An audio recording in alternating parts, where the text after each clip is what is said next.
Atenção! Vamos entrar no território da irreverência, por isso contem com linguagem direta e temas desafiantes. Este podcast tem um caráter meramente informativo e não deve ser considerado como aconselhamento profissional qualificado de qualquer tipo.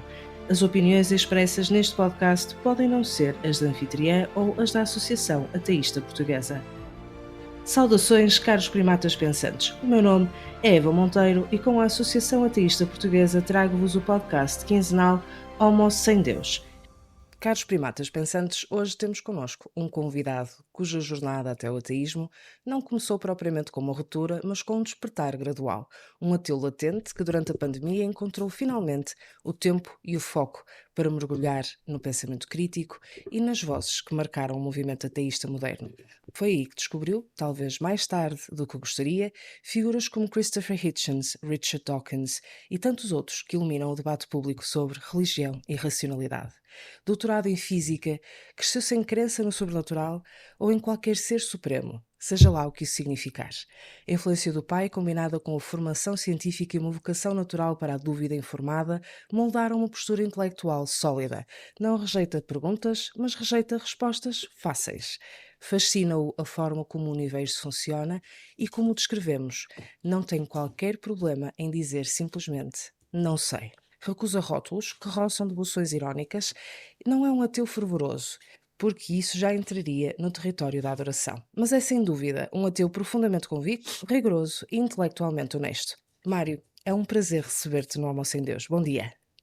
Bom dia, Eva. Desde já é um prazer, o prazer é todo meu vamos ter esta conversa, que eu espero que seja bastante interessante e excitante para todos os nossos ouvintes. Mário, como é que foi o teu caminho para o ateísmo? Nasceste numa família secular, suponho eu, portanto, não chegaste a fazer um processo de desconstrução como muitos adultos que já foram religiosos, certo? Exato. Vou-te contar uma pequena história que tem a ver com o casamento dos meus pais. A minha mãe nasceu em Almada, portanto foi registada lá. Eles casaram em julho de 68. E depois, o que é que aconteceu? Era preciso os registros dela para virem para aqui, para Alhandra, portanto, a norte de Lisboa, para eles poderem casar na igreja de Alhandra. O padre chamou os meus pais pai uma semana antes. Os meus pais tinham tudo marcado, a festa, a família, já as coisas já compradas e estava tudo arranjado para no sábado em que eles casassem, portanto, estar tudo prontinho. Então o padre, portanto, pode estar a imaginar um padre da muito velha guarda, em 1968, uma semana antes, virou-se para os meus pais, o meu pai, e disse: Olha, o registro da sua mãe ainda não está cá, ainda não chegou, se calhar vamos ter que adiar o casamento. Pronto, e era aqui assim para vermos como é que poderíamos fazer. E o meu pai não tem mais nada. Virou-se para o senhor padre e disse: Olha, senhor padre, é assim, a gente já tem a festa marcada, já temos tudo arranjado. O que a gente vai fazer é o seguinte: a gente junta aos trapinhos, faz a festa, junta aos trapinhos e depois, quando tivermos tempo, quando tiver tudo cá arranjado, a gente vem cá casar. Pronto. O que é certo é que o padre entrou um bocado em pânico e no sábado, efetivamente, estava lá o registro da minha mãe e eles casaram e pronto.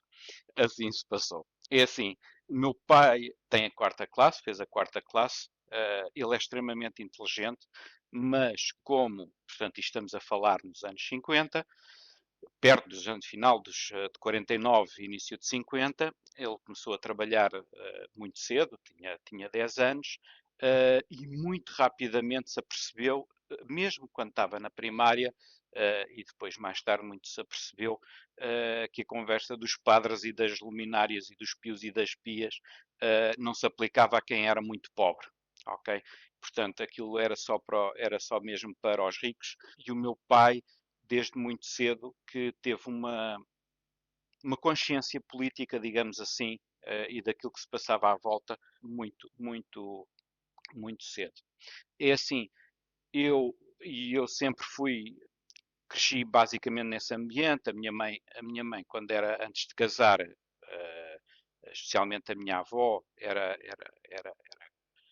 pode-se dizer que era católica, acreditava, eu julgo que a minha mãe ia à igreja, mas depois de casar com o meu pai aquilo acabou-se porque, pronto, os dois trabalhavam e não tinham tempo para muito. É assim, eu nasci em 69, portanto, um pouco mais de um ano deles casarem e depois, portanto, trabalhavam em casa, filhos, depois, entretanto, nasceu o meu irmão em 74 e pronto. E o meu pai sempre teve esta consciência, sempre ouvi em casa muito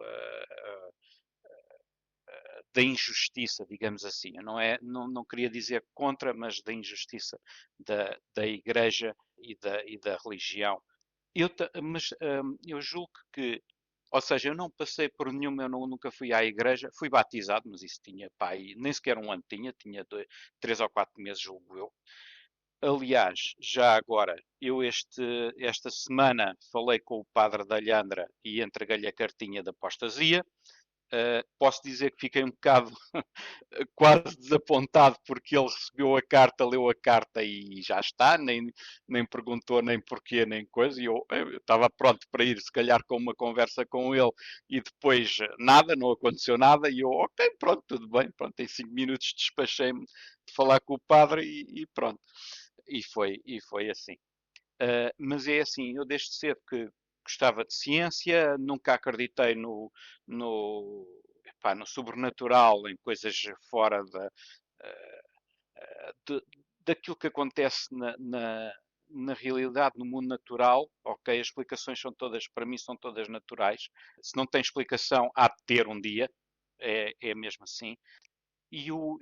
Basicamente é isso, quer dizer, depois que sempre fui muito puxado para a ciência, tirei o curso de Física na Faculdade de Ciências e depois mais tarde o mestrado e o doutoramento. Pronto. E enquanto ateu, enquanto físico, quais são os desafios que tu achas que são os piores de enfrentar no teu dia a dia?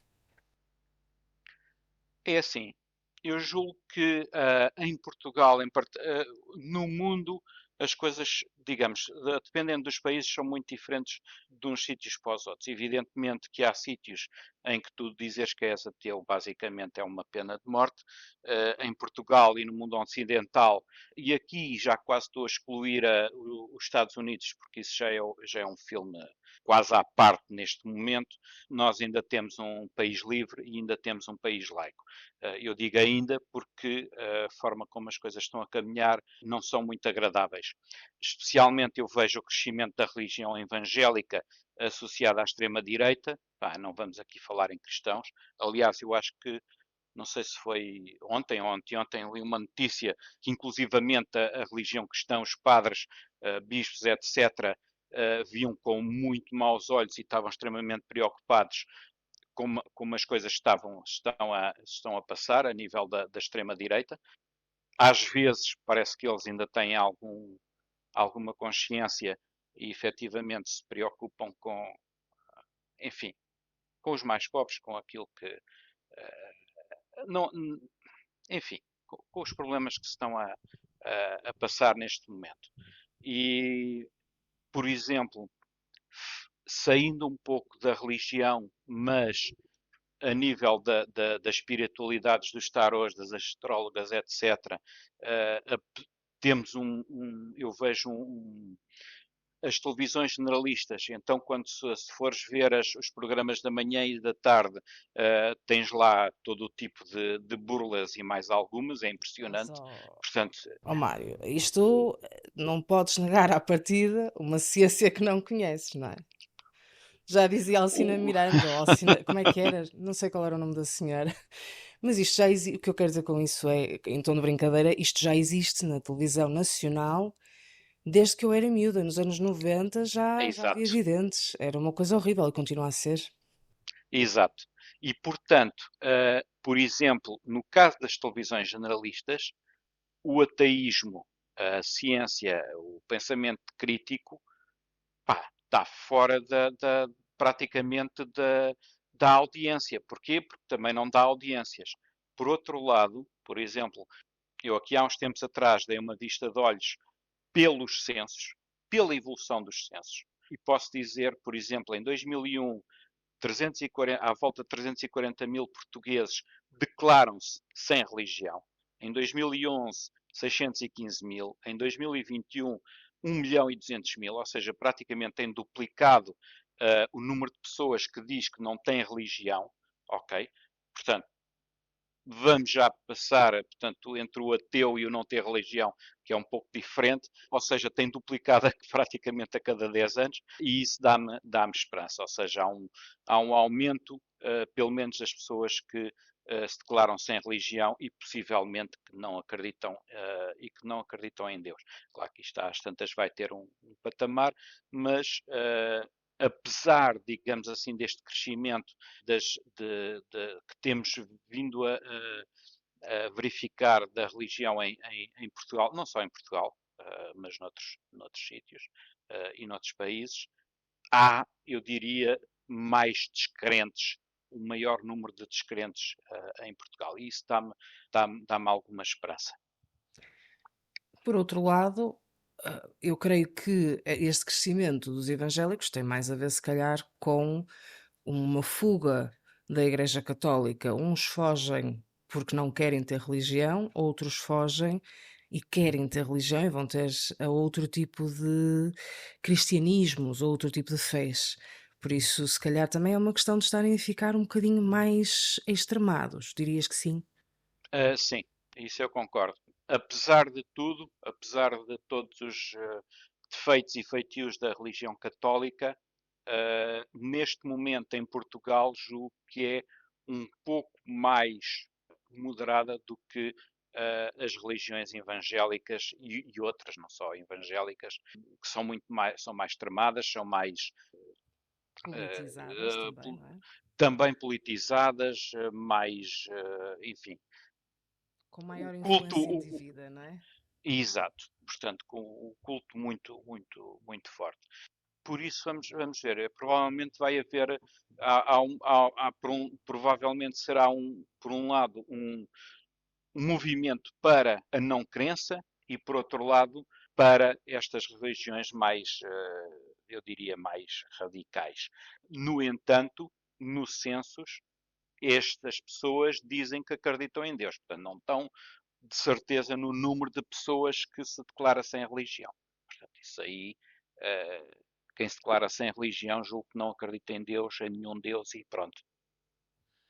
Eu acho que há uma diferença, não é? A pessoa pode não ter religião e ter crenças na mesma, mas esses não são os que nos preocupam, porque não vão gerir a sua vida de acordo com o dogma de uma determinada religião, ainda que tenham algumas crenças. Mas também tenho a noção que no teu dia a dia não lidas tanto com evangélicos, com religiosos, acabas por estar num meio em que a religião não está tão presente. Por isso, diz aos nossos ouvintes como é que é um dia de um físico. Um dia de um físico é assim. Pronto, tenho que dizer que eu neste momento não sou físico, portanto sou investigador na área da computação distribuída, mas quando estava a fazer o mestrado e doutoramento, a física experimental basicamente é assim. É tomada de dados, dia, noite, aos fins de semana, etc., que é para a gente não perder a embalagem, ok? Além de tomada de dados, é feita permanentemente, com turnos, etc. Depois, quando estamos a fazer tomada de dados, já estamos a fazer uma pré-análise dos dados que estamos a tomar, para ver a qualidade dos dados, para ver as calibrações e coisas assim do género. Isto está muito ligado, quer dizer, estou muito ligado à física de altas energias, portanto, aceleradores, mas uma boa parte da física experimental é feita mais coisa, menos coisa desta forma. Depois temos análise de dados, análise propriamente dita, estamos sentados a um computador a fazer análise de dados. E depois ao mesmo tempo que fazemos análise de dados, também fazemos simulações dos processos físicos. Nas simulações é onde estão, digamos assim, codificados as teorias que estamos a testar.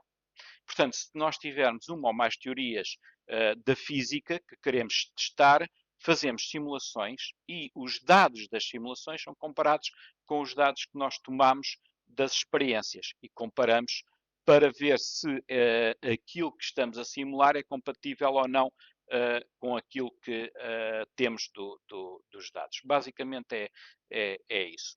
Evidentemente que isto é feito permanentemente. Depois, mesmo dentro de uma teoria, nós temos, a teoria tem parâmetros que variam. Nós podemos variar os parâmetros para ver quais são aqueles que melhor se ajustam, por exemplo, aos dados, se há alguma das teorias que nós estamos a testar se ajusta e se está de acordo com os dados que nós tomamos. O processo de descoberta é justamente esse. O processo de descoberta é vermos nos dados, há duas coisas. Ou os dados mostram uma coisa que nós nunca vimos e que não está descrito por nenhuma das simulações, nenhuma das teorias que nós vimos, ok? E aí é uma verdadeira descoberta, uma coisa nova, e então teremos que ir voltar às teorias e aos modelos para tentar perceber como é que aquilo surge. Por exemplo, uma partícula. Muitas vezes estamos a falar em partículas e massas de partículas, ok? No caso da física das altas energias. Ou então as simulações confirmam, por exemplo, ou estão de acordo com os dados que tomamos, e aí assim temos a descoberta, por exemplo, o bóson de Higgs, aí iremos falar um pouco mais à frente, é um caso desses, mas todas as partículas que nós descobrimos, e houve uma explosão de partículas depois da Segunda Guerra Mundial, quando foi criado o CERN e todos os laboratórios aceleradores, quando foram construídos os aceleradores em laboratórios como o CERN, mas e também muito especialmente nos Estados Unidos, as partículas foram descobertas nos aceleradores. E depois voltámos à caneta e papel para desenvolver os modelos e as teorias que possam explicar essas partículas e essas descobertas. O bóson de Higgs era uma coisa que era esperada já há várias décadas, ok? Para aquilo que se chama o modelo standard. Foi descoberto no LHC, no CERN, em 2012, pelas duas experiências Atlas e CMS. Descobriu-se, pronto, estava lá um piquinho e o pico era basicamente o bóson de Higgs. Portanto, isto em termos muito simplista. Eu gostaria só aqui de falar uma coisa que também tem a ver com isto, mas é mais a nível social. E que é o seguinte. Um acelerador, vamos pôr as coisas. O LHC foi pensado, o acelerador foi pensado no início dos anos 80, ou seja, quando se construiu um acelerador que se chamava LEP, que foi o anterior ao LHC no CERN, nos anos 80, portanto, a partir do meados dos anos 80, já se estava a pensar em transformar o túnel noutro acelerador. Ok? Eu não vou entrar em pormenores, mas o acelerador que nós temos foi praticamente começado a planear no final dos anos 80. Ok? Quando eu entrei para este mundo, digamos assim, em 92, 93, foi quando nós estávamos a fazer os primeiros protótipos de detectores e a testar os protótipos. Ok? O acelerador em si, houve um problema no final de 2010, que atrasou a entrada em funcionamento, mas basicamente entrou em funcionamento foi em 2010 ou 2011, se não me engano. Nós estamos em 2025, o acelerador continua lá a funcionar, tal como os detectores, a tomada de dados, e a previsão é que continue a funcionar até 2035, 2040. Repara numa coisa, nós temos 50 anos, meio século, entre o desenho, ou digamos, o planeamento inicial e, em princípio, o final ou o término da experiência. 50 anos. Portanto, isto é a vida inteira de um físico. E isto, evidentemente, são milhares ou milhões de euros em todos os aspectos. Não só no próprio acelerador, na sua operação, como os detectores e, mais ainda, os dados. A parte computacional é uma coisa descomunal, é uma coisa enorme. E agora, se perguntares a um físico, e o que é que vem daí? O que é que vem da física de partículas? Ok, podemos dizer, do CERN foi inventada a World Wide Web. Portanto, nós não estaríamos aqui se não tivesse sido um tipo no CERN, nos anos 90, no início dos anos 90, que queria fazer uma coisa para melhorar a comunicação entre os físicos. Atenção, o World Wide Web foi inventada no CERN para melhorar e fazer o improvement da comunicação entre físicos, ok? E temos agora aquilo que temos. Mas, se quiseres ir para a medicina, eu julgo que não deve haver um único instrumento em medicina, seja de cura, seja de detecção, desde os RMNs, raio-x, TACs, enfim, tudo o que te lembres, Dopplers, etc., que não tenha vindo da física experimental, ok?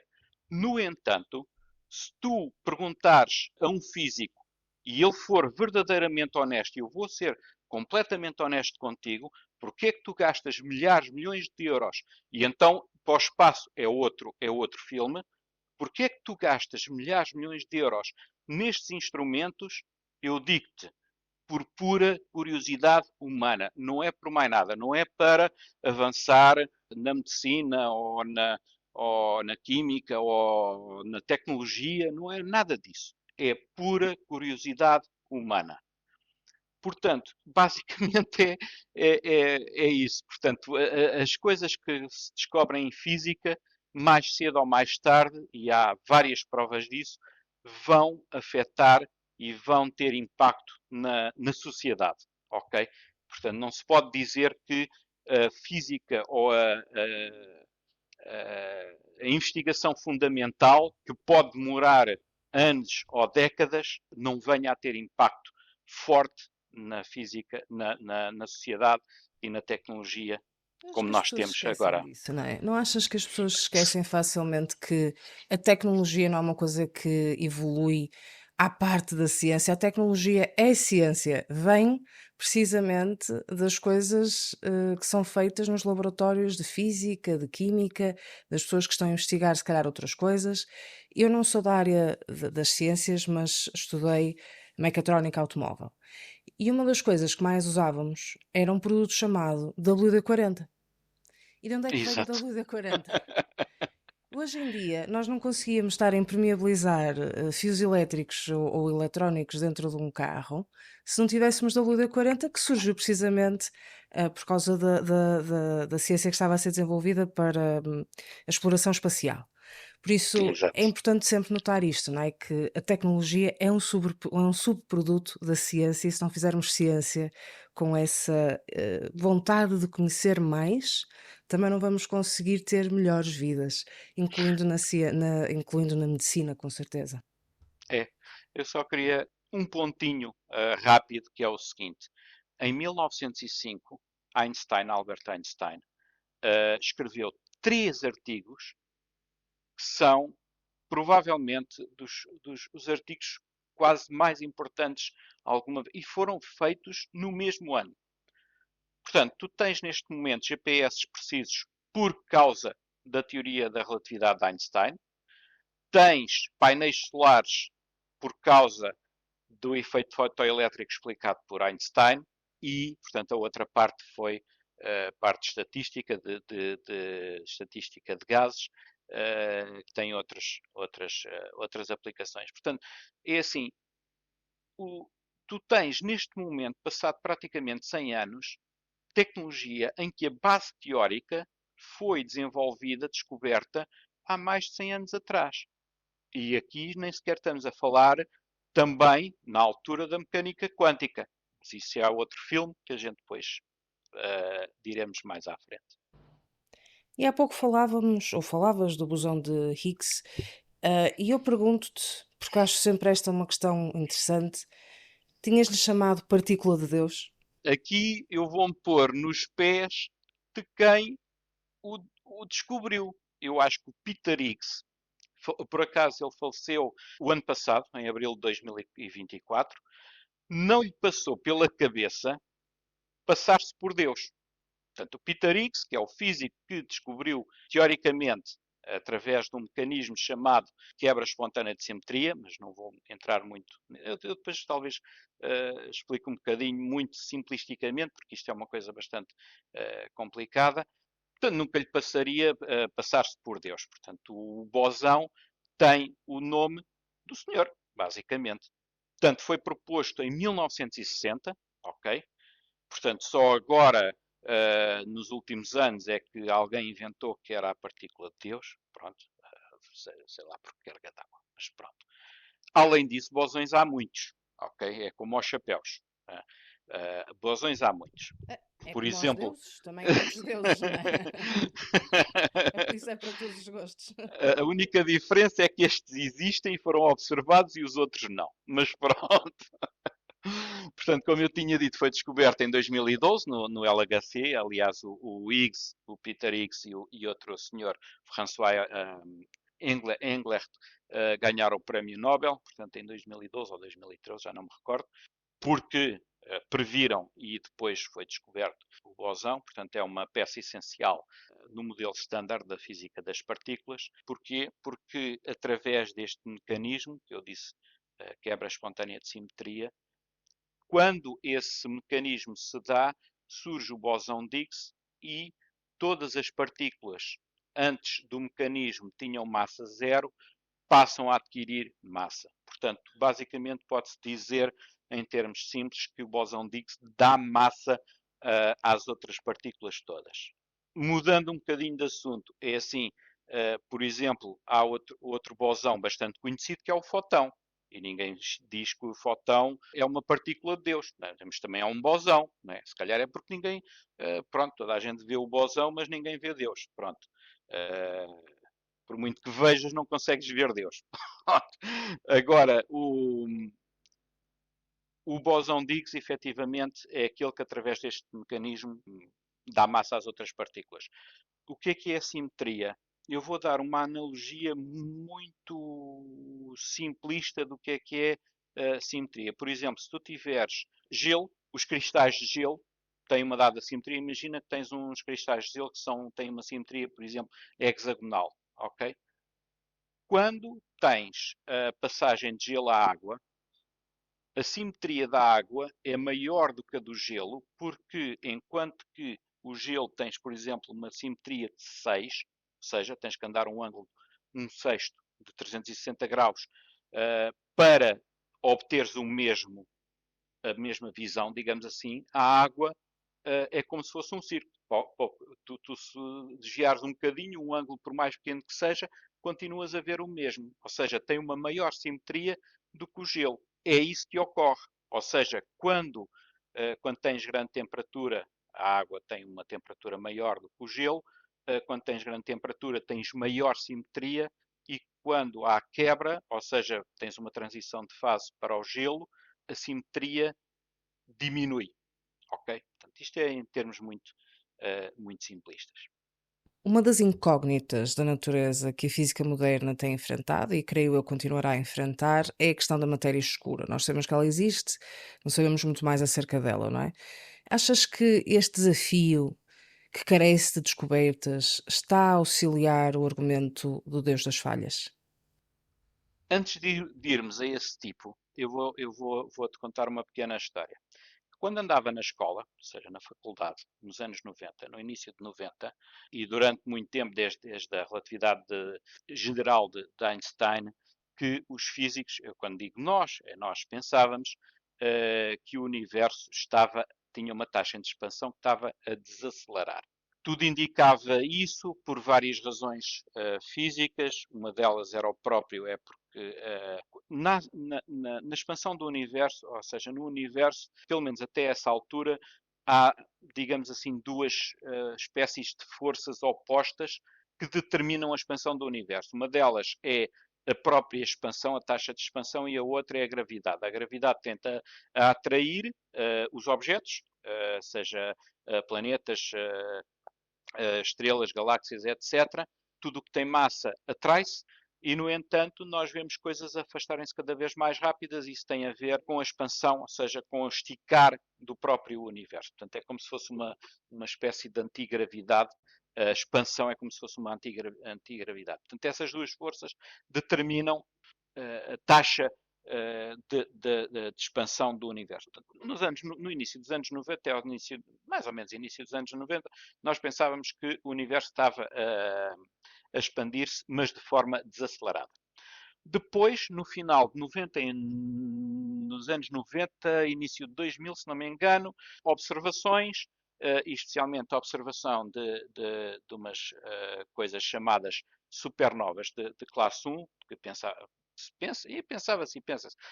que são uma espécie de estrelas standard, digamos assim, com luminosidade standard, veio-se a descobrir que o universo afinal estava em expansão acelerada. Ok?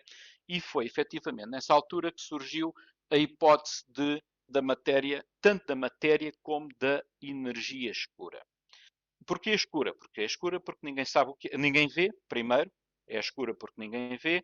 Segundo, também ninguém sabe o que é que possa ser. Portanto, há umas hipóteses, mas ninguém sabe o que é que possa ser. Há 15 dias atrás, mesmo há 2 semanas atrás, e a hipótese da matéria escura, tal. Há 2 semanas atrás, repara, saiu um artigo que dizia que, se calhar, o universo afinal está em desaceleração. Ou seja, houve pessoas, julgo da Universidade da Coreia do Sul, foram outra vez analisar dados das supernovas, tiveram mais também mais dados, mais supernovas e não sei quê, e chegaram à conclusão que se calhar a hipótese é que o universo afinal não está a acelerar, mas está com uma taxa de expansão a desacelerada. Mais do que isso, atenção, isto são tudo hipóteses, ok? São tudo conjecturas, que afinal a matéria escura não dá uma espécie de expansão constante desde o início, não é bem no início do universo, mas desde há uns milhões de anos, não é constante, mas é variável, ok? Ou seja, tem uma evolução de ter menos, como é que eu hei de explicar? Não é constante, ok? Portanto, essa a contribuição, digamos assim, da matéria, da energia escura para a expansão do universo não é constante, mas está, digamos, está a diminuir. Essa contribuição está a diminuir. O que é que isto quer dizer? Isto quer dizer o seguinte: o Deus das falhas é o Deus mais chato que eu já vi na minha vida. A única coisa que faz é tentar correr atrás da ciência para dizer: aqui não está explicado, eu explico. Depois, passado uns anos ou umas décadas, a ciência explica, depois, afinal não está explicado, eu explico. E, é uma coisa extremamente chata. Portanto, é um Deus que nem sequer é super poderoso, não é nada, quer dizer, não tem moral, não é responsável pelo amor entre as pessoas, não explica tudo e mais alguma coisa, não é todo poderoso, pronto, é uma coisa que é chato, não tem tímido. poderes nenhuns, não tem poderes nenhuns. Pior do que isso, não se decide. Afinal, não se decide. Então, quer dizer, nos anos 90, até ao início dos anos 90, o universo estava a desacelerar. Depois decidi, então agora já está a acelerar. Agora há 15 dias atrás, afinal está a desacelerar. Pronto. Mário, mas isso tem uma explicação. Sabes que há pessoas quando vão na estrada, põem o pé no acelerador e não conseguem ir a uma velocidade constante. Umas vezes tiram o pé do acelerador, outras vezes empurram o acelerador e não conseguem ir ali sempre na mesma velocidade. Se calhar Deus tem esse pezinho nervoso. Umas vezes acelera, outras vezes desacelera. É um bocado incoerente. Pronto. Mas sobre incoerências a gente já vai tornar as coisas um bocadinho mais sérias. E portanto, é assim, eu não sei se a matéria escura, é assim, pode haver ou podem surgir outras explicações científicas para a matéria, para aquilo que falta no universo, porque aquilo que é observável, efetivamente há lá coisas que nós não vemos e que à partida devem lá estar.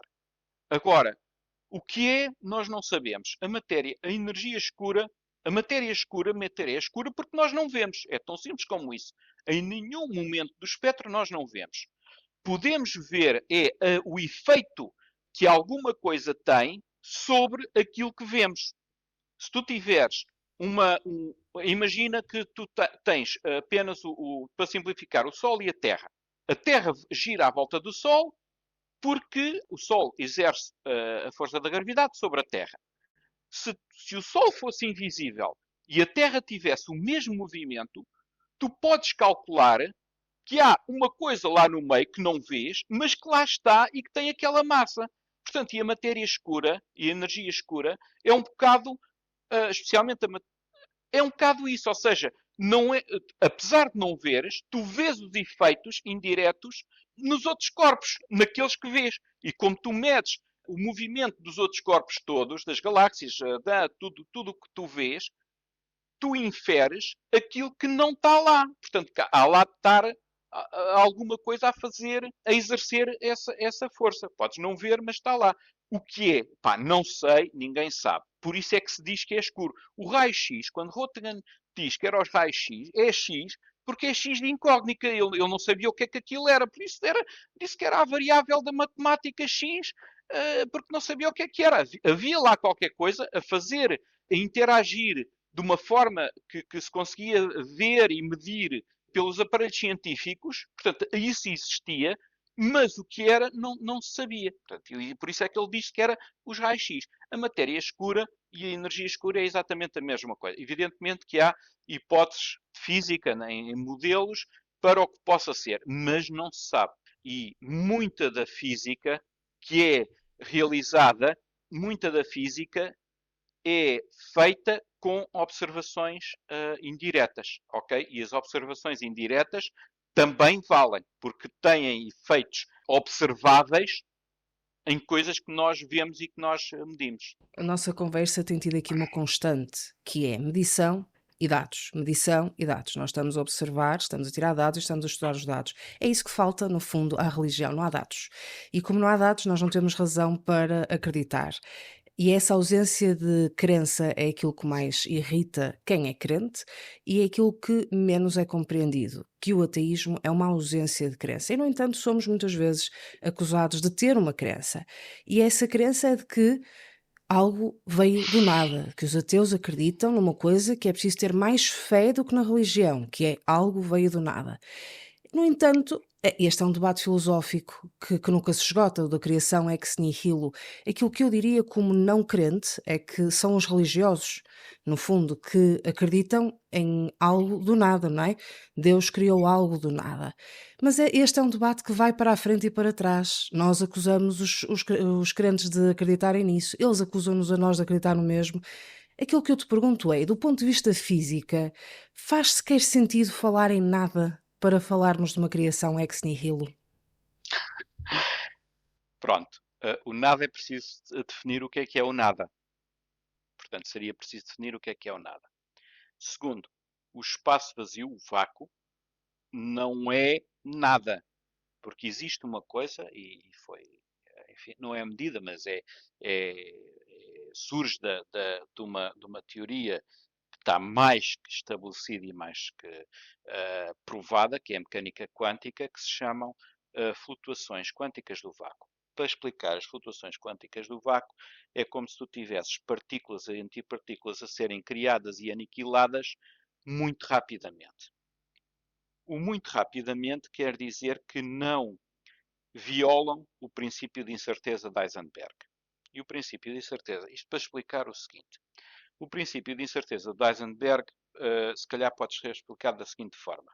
É como se estivesse a fazer empréstimo de energia e a repor essa energia muito rapidamente, ok? Tão rápido que quase nem se vê.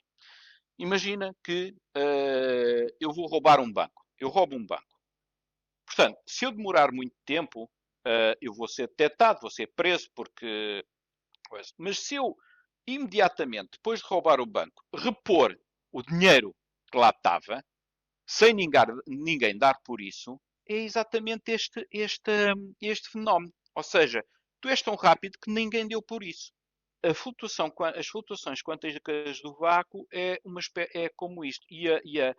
A- entre o valor daquilo que tu roubas, da energia, e o tempo, estas duas variáveis é o que dão, é uma das relações que dão o princípio de incerteza de Heisenberg, ou seja, que está ligado à constante de Planck. Ou seja, se tu roubares e meteres logo, sem ninguém dar por isso, houve efetivamente uma ação, portanto, e aqui o virtual quer dizer que não se tornou real, e portanto é como se tivesse uma sopa a borbulhar permanentemente no vácuo de criação e aniquilação destas partículas. Portanto, o nada não é bem o nada. Portanto, quando se fala em espaço completamente vazio, o que tu estás a pensar na realidade é uma abstração matemática, a geometria. É como se tivesses, ok, um espaço sem nada, mas isso é uma abstração de matemática, porque na realidade tu tens sempre qualquer coisa a acontecer. A possibilidade é que o universo, de alguma forma, tenha surgido deste borbulhar ou seja, existe uma fábrica, digamos assim. Eu não sei que fábrica é essa, ok? Vamos chamar uma fábrica quântica em que os universos são criados e destruídos permanentemente, ok? Tuc, tuc, tuc, tuc, tuc, tuc, tuc, tuc, tuc, tuc, e depois, se calhar, de vez em quando há um que consegue expandir-se da forma como o nosso universo se expandiu. E aqui, assim, é como se estivéssemos um bocado, não é fora do tempo e do espaço, mas é uma fábrica que não se consegue bem explicar, porque é assim, o Feynman, houve uma altura que disse que quem dissesse que entendia a mecânica quântica é porque não percebia absolutamente nada. Porque é assim, tu se falares honestamente com qualquer físico, ele diz, eu não consigo conceber as consequências da mecânica quântica, porque a mecânica tu consegues fazer contas, as contas são estão perfeitamente bem estabelecidas. Epá, tu sabes fazer contas em mecânica quântica, sobre probabilidades, sobre. Agora, as consequências e os efeitos da mecânica quântica, tu não te cabe na cabeça. É completamente fora do teu senso comum. A partir do momento em que tu dizes que uma partícula pode ser uma partícula, pode se comportar como uma partícula ou como uma onda, dependendo das circunstâncias, que é a dualidade onda-partícula, é uma coisa que é estranha. Tu, quando dizes que, e nos últimos anos tem surgido, tu efetivamente consegues fazer teleportação de informação a nível quântico. E teleportação quer dizer que se tu sabes o resultado de uma coisa aqui, sabes imediatamente, mas é imediatamente no mesmo momento, não é 3 milissegundos depois, aquilo que aconteceu do outro lado do Atlântico. Epá, a teleportação quântica é justamente aquilo o que tu possas imaginar como quando o Spock beam me up Scotty do Star Trek. Portanto, tu estás aqui e imediatamente estás ali. Mas aqui estamos a falar a nível de informação, pronto, não é uma pessoa inteira. Portanto, esses conceitos são extremamente estranhos. Olha, há um efeito. Aliás, este ano, o Prémio Nobel da Física foi o tunelamento quântico, ok? A nível, a observação do tunelamento quântico a nível macroscópico. Para explicar o tunelamento quântico é simples. Em termos muito simples, há uma probabilidade não nula de tu dares um murro na parede e a tua mão sair do outro lado sem destruir nem a tua mão nem a parede. É isso que é o tunelamento quântico. E isto é extremamente, é uma coisa extremamente estranha e fora do senso comum. Portanto, estarmos a falar de flutuações quânticas ou uma fábrica quântica em que cria e destrói universos é uma possibilidade. Claro que aí eu sei que estou a falar muito sobre isto, mas é que isto é descomunal. Isto é fabuloso.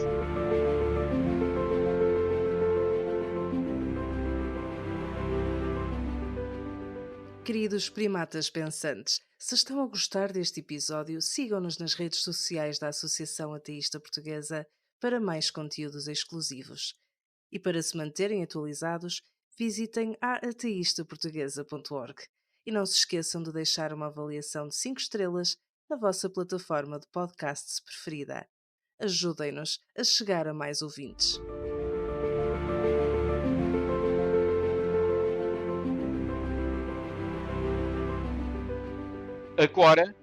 Agora não, já há bastantes anos que se fala, e há muitos físicos que digamos assim, acreditam nessa possibilidade de multiverso, de serem múltiplos universos. O que faz sentido com o E que tu aí, acabaste de explicar, ou seja, exatamente, se está tudo exatamente, a borbulhar e de vez em quando há um que explode, esse um exato, é mais um universo? é mais um universo, portanto, e aqui não estamos atenção ao seguinte, na mecânica quântica, a mecânica quântica não se dá com a relatividade de Einstein, da relatividade geral de Einstein. Portanto, até agora, nos últimos 120 anos, nunca ninguém conseguiu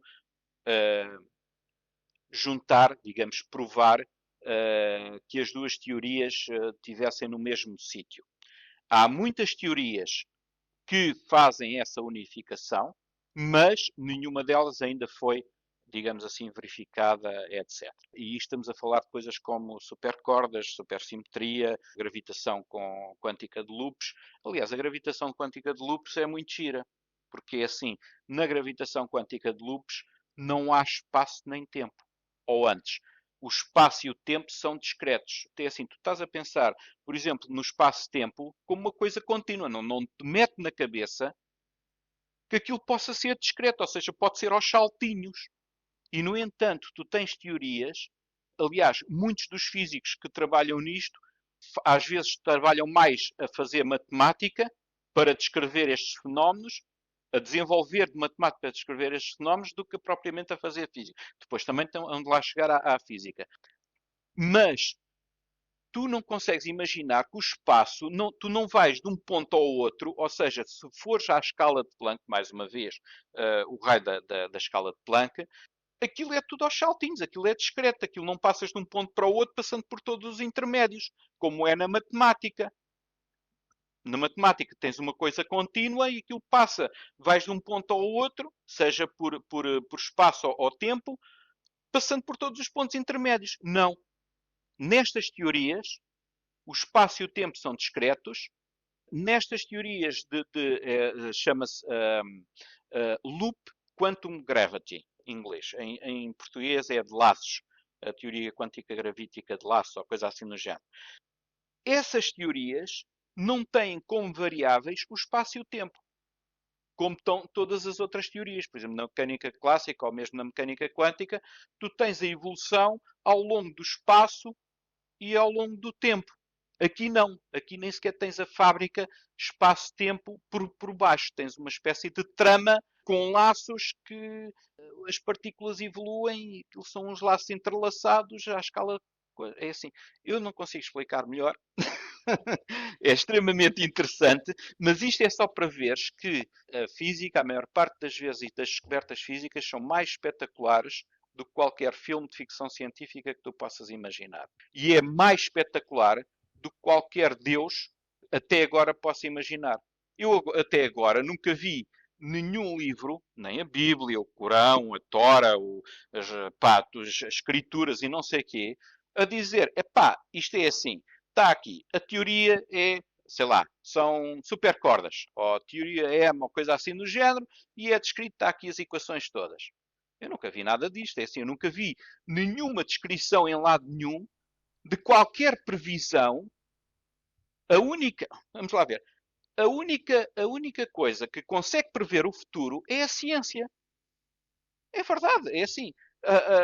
Se tu tiveres aqui assim uma bolinha e estudares o movimento da bolinha, tu sabes quando é que a bolinha vai estar no futuro. Epá, é tão simples. E isso não é dado por ninguém de religioso consegue fazer isso, nem espirituais, nem nada. E se a bola for de cristal? Se embora for de cristal, é exatamente igual às outras bolinhas todas. Mas a bolinha de cristal, quando é tirada do cimo da Torre de Pisa, chega cá abaixo ao mesmo tempo do que uma bolinha pequeninha de Berlim. E é Isso. contraintuitivo, mas é verdade. A largas essência as que faz, não duas é? e uma largas as duas e uma é mais pesada do que a outra e chegam cá abaixo ao mesmo tempo. Exatamente ao mesmo tempo. Nós temos falado bastante sobre massa, sobre matéria, e estavas há pouco a abordar também a questão do tempo. E eu penso muito nisso porque também é uma coisa que eu tenho dificuldade em entender. Mas parece-me que as pessoas que são religiosas têm ainda mais dificuldades do que eu. E prendem-se muito com a problemática ou com o desafio, se assim quisermos chamar, da regressão infinita. Então, quem criou o universo? Então, quem criou Deus, não é? Então, quem criou o que veio antes e o que veio antes e o que veio antes e o que veio antes? E estamos normalmente presos a esta questão do quem. Estamos a atribuir aqui um antropomorfismo ao processo de surgimento da matéria e do tempo, que não é necessariamente assim, aliás, não há nada que indique que seja assim, mas também esta questão prende-se com o momento do Big Bang. Aliás, temos um Papa, o Papa na altura, dizia que era uma prova da existência de Deus. Certamente que não é.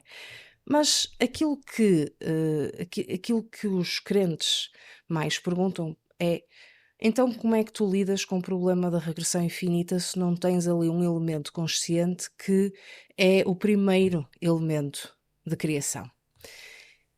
E eu pergunto-te, se o tempo e o espaço começaram com o Big Bang, portanto, se aquilo que nós hoje entendemos como universo, no estado em que ele está neste momento, começou com o Big Bang, será que é coerente perguntar o que é que havia antes?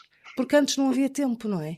Exato. Tal como a mecânica quântica, isto é um conceito que é extremamente difícil de imaginar.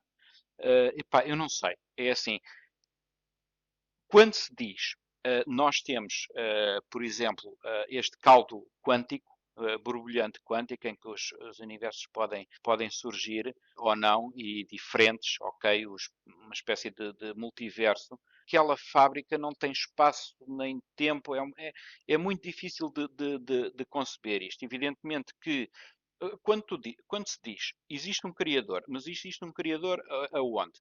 Fora. Fora quê? Do espaço e do tempo. Mas isso, ter coisas fora do espaço e do tempo é a mesma coisa que ter É este não caldo ter. quântico. Este caldo quântico, mesma coisa que não ter. Mas já lá vamos ao Deus super espetacular, super especial. Ok? Vamos falar no Big Bang e nos multiversos. Vamos ver o seguinte. Isso também está ligado àquilo que é uma coisa que talvez um pouco mais à frente a gente volta a falar.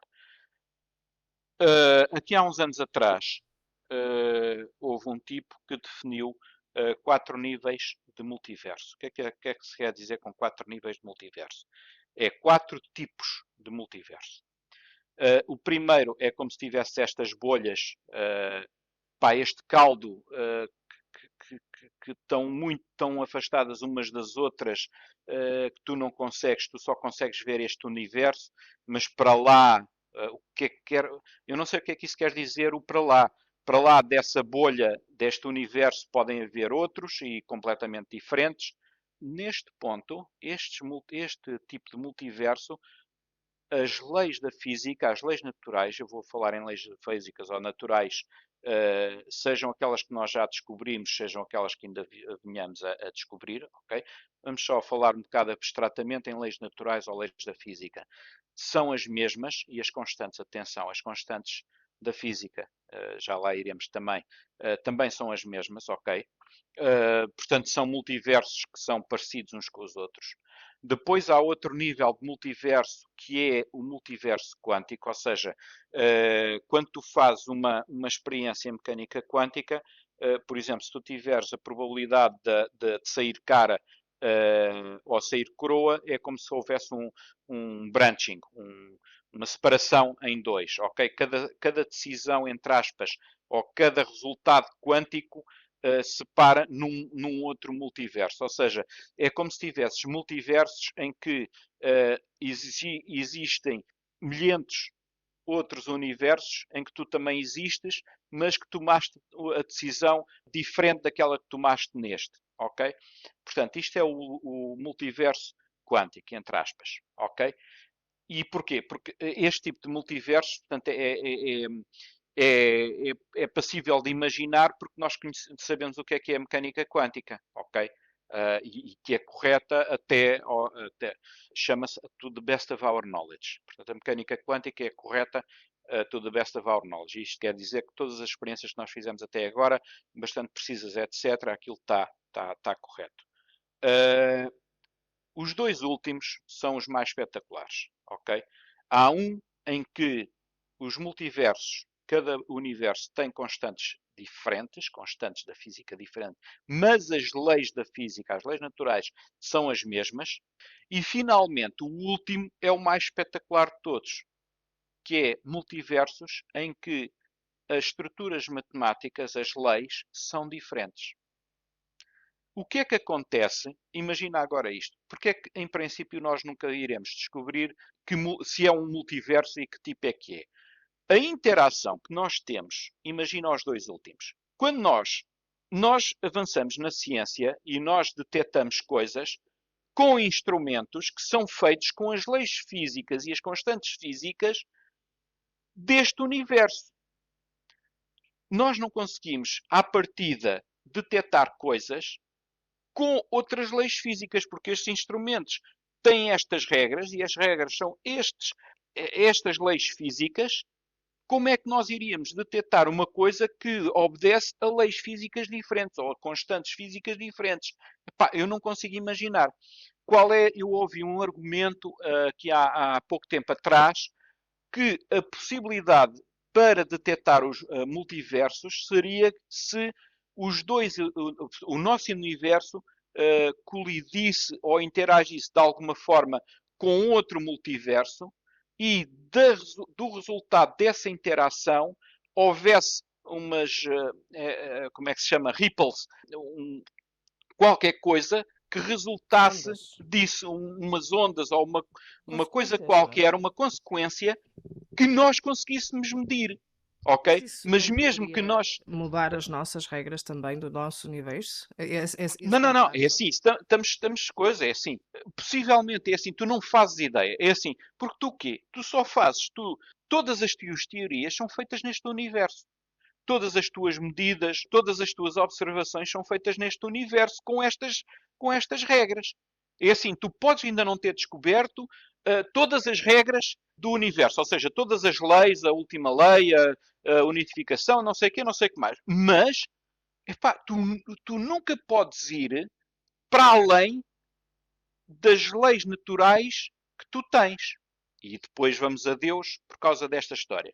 Portanto, tu nunca podes ir para além das leis naturais que tu tens. Portanto, se não podes ir para além das leis naturais que tu tens, não vais para outras. Não. Tu podes imaginar um universo com outras constantes, com outras leis, com outra coisa. Aliás, a imaginação humana eu diria que é infinita. Até Ok? imagina Deus, não é? Pronto. Agora, uma coisa é o gênio de Einstein não foi saber matemática. O gênio de Einstein foi aplicar coisas que os matemáticos fizeram. Por exemplo, na relatividade restrita, o Minkowski e o Lorentz eram matemáticos e pronto, aquilo era matemática e estava ok, pronto. O gênio de Einstein foi pegar naquilo e pensar que aquilo podia se aplicar à realidade, à física, à descrição do nosso mundo. A relatividade geral, que são com espaços curvos, o Riemann foi quem desenvolveu geometrias curvas, matematicamente. Pá, ele nunca imaginou aplicar aquilo à realidade. E Einstein pegou naquilo e aplicou à realidade. E então veio a relatividade geral de Einstein, por exemplo. Portanto, imaginar matematicamente, epá, a matemática deve ser a descrição mais espetacular que alguma vez a humanidade teve. Porque serve para descrever a realidade. Nem todas as matemáticas, nem todas as estruturas matemáticas descrevem a realidade.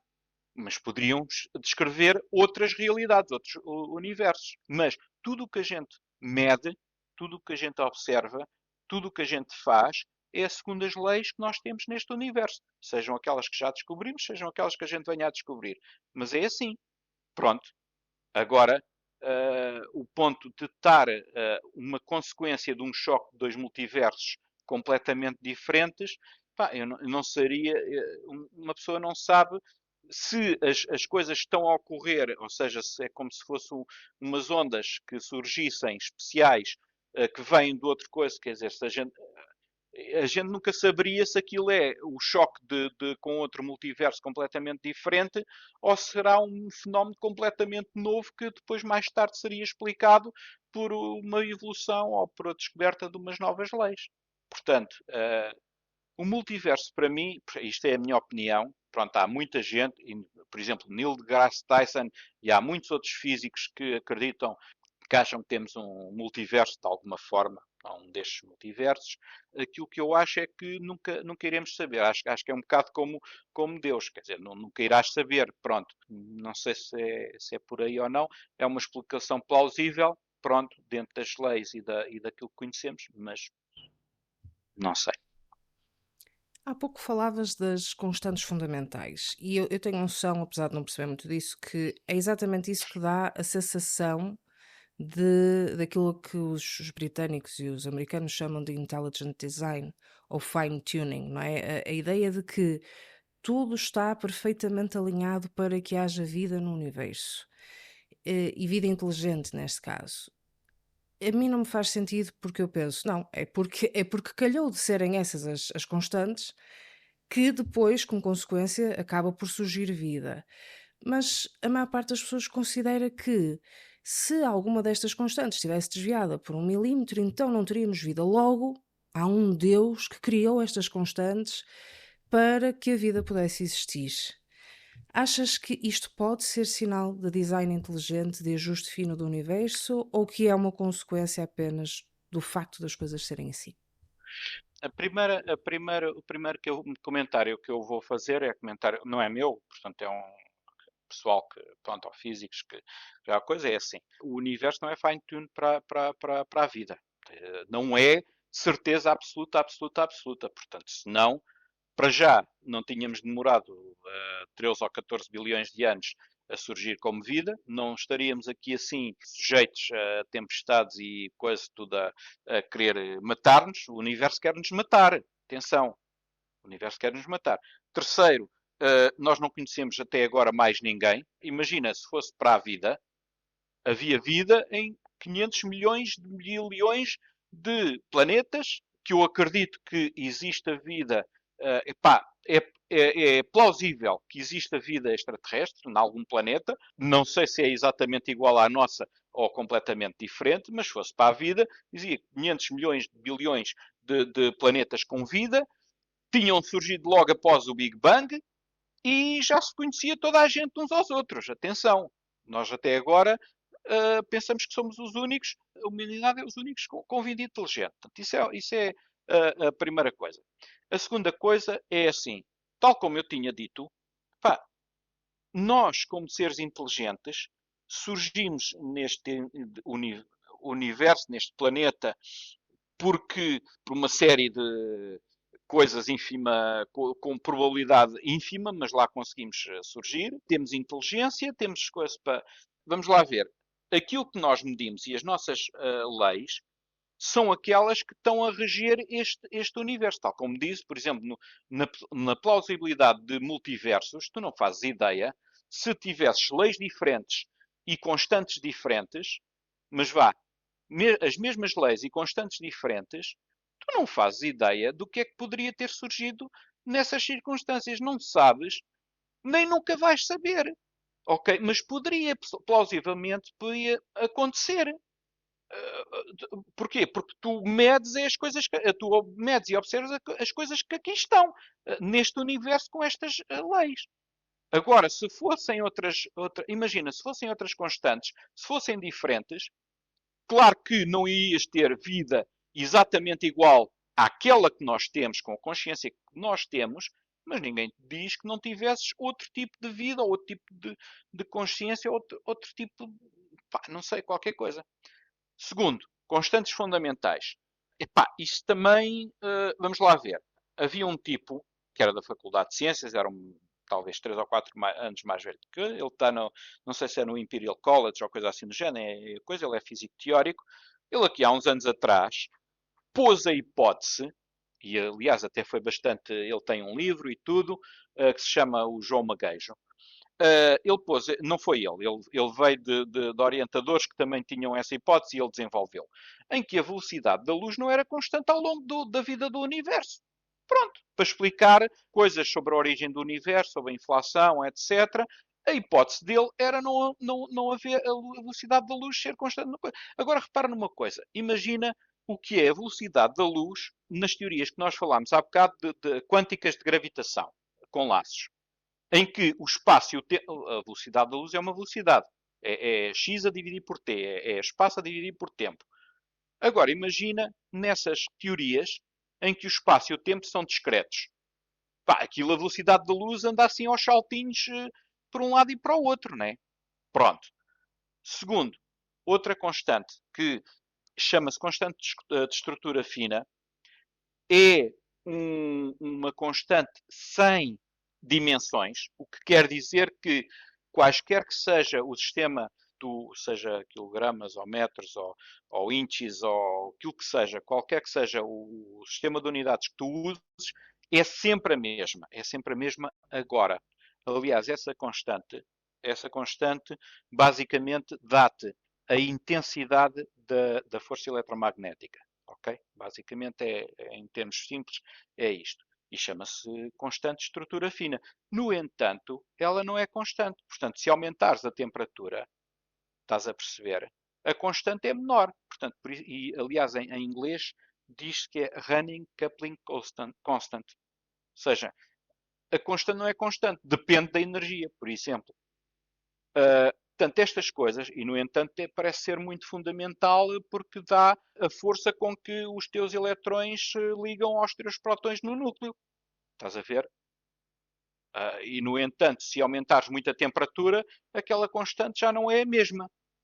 Portanto, esta história das constantes é basicamente, tem muito que se lhe diga, mas o ponto importante é que nós vivemos neste mundo que não é fine-tuned para a vida, por essas razões, mas também é aquilo que nós medimos com esta coisa. E tu não fazes ideia, tal como não consegues conceber muita coisa na mecânica quântica porque é fora do senso comum, tu não consegues conceber vida, ou vida inteligente, ou aquilo que seja, com outras constantes. Tu não fazes ideia do que é que poderia haver se fossem. E aliás, por exemplo, nos multiversos, tu não fazes ideia se há um multiverso com outras propriedades, com outras leis da física, outras constantes, que também não tenham algum tipo daquilo que se pode chamar de vida inteligente.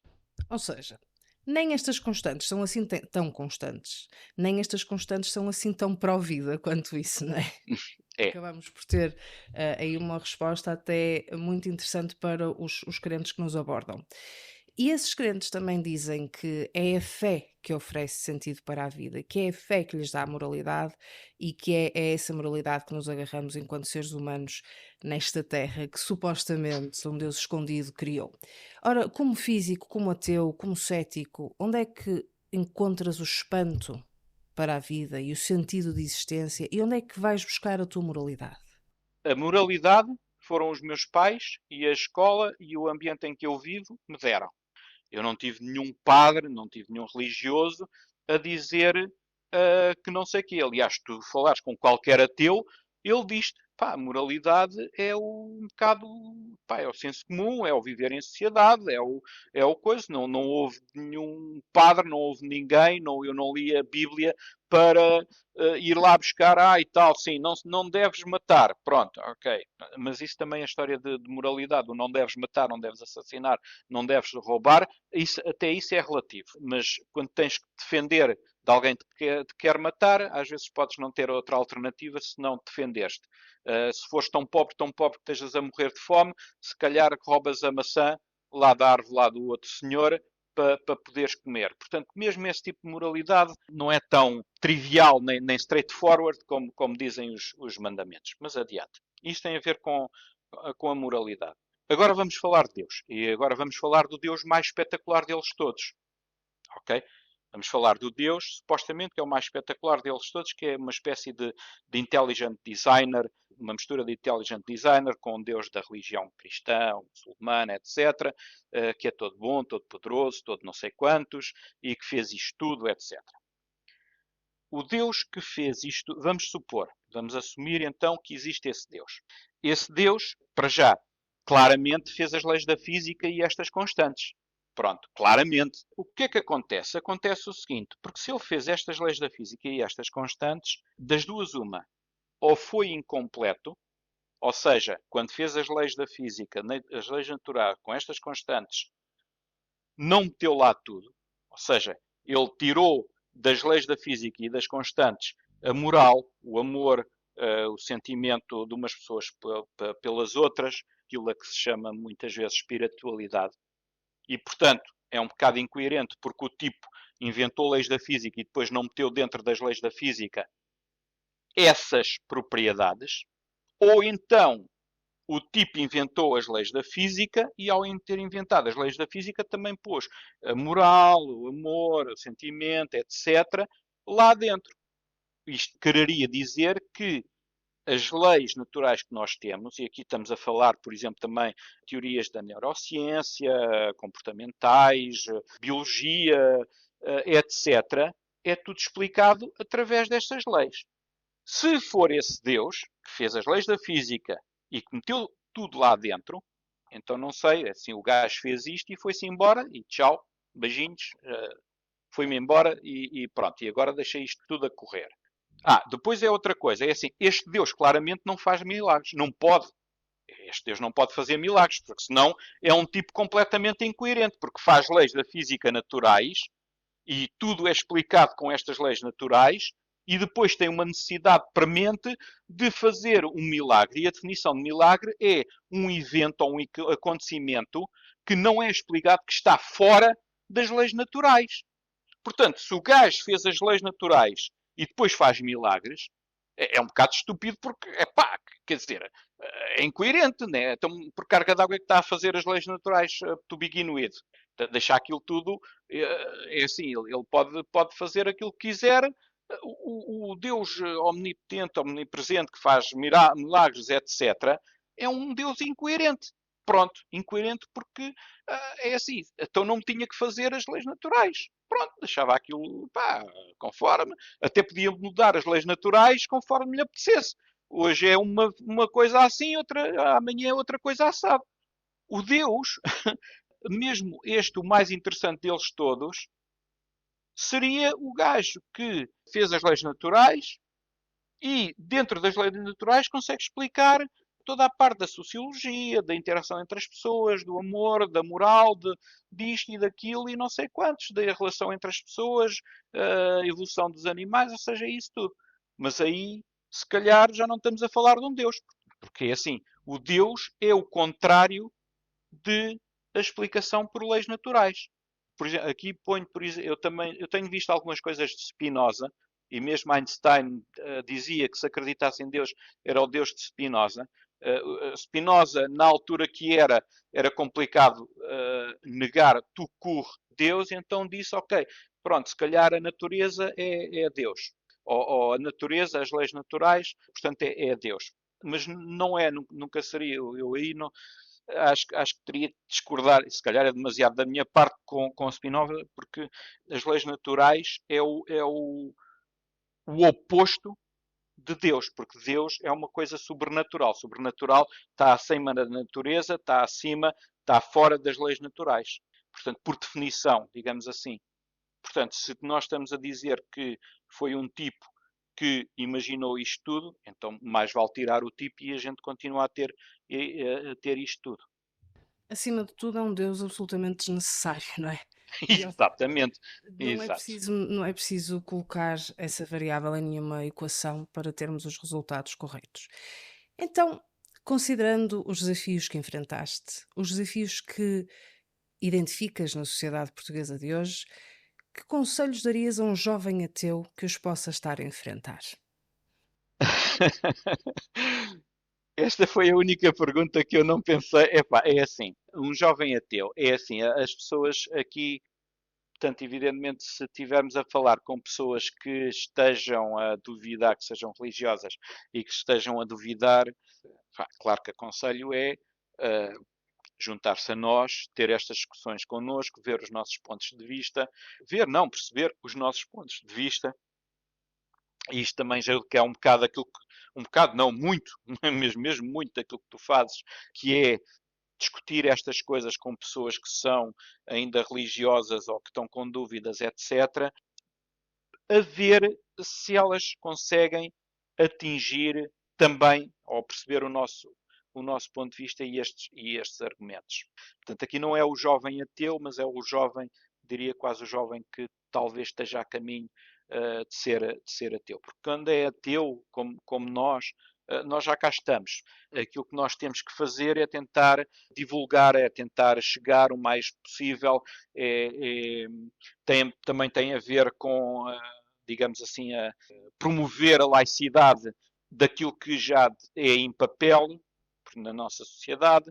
Agora, os jovens, não jovens e não só jovens, mas pessoas que acreditem, mas que começam a ter dúvidas, seria muito importante conseguir chegar a essas pessoas e que essas pessoas nos ouvissem os nossos argumentos, porque nós, como ateus, somos completamente diferentes dos religiosos. Portanto, nós não fazemos proselitismo, nós não estamos ali assim a gritar ou a dizer isto é que é certo, isto é que é certo, isto é que é certo.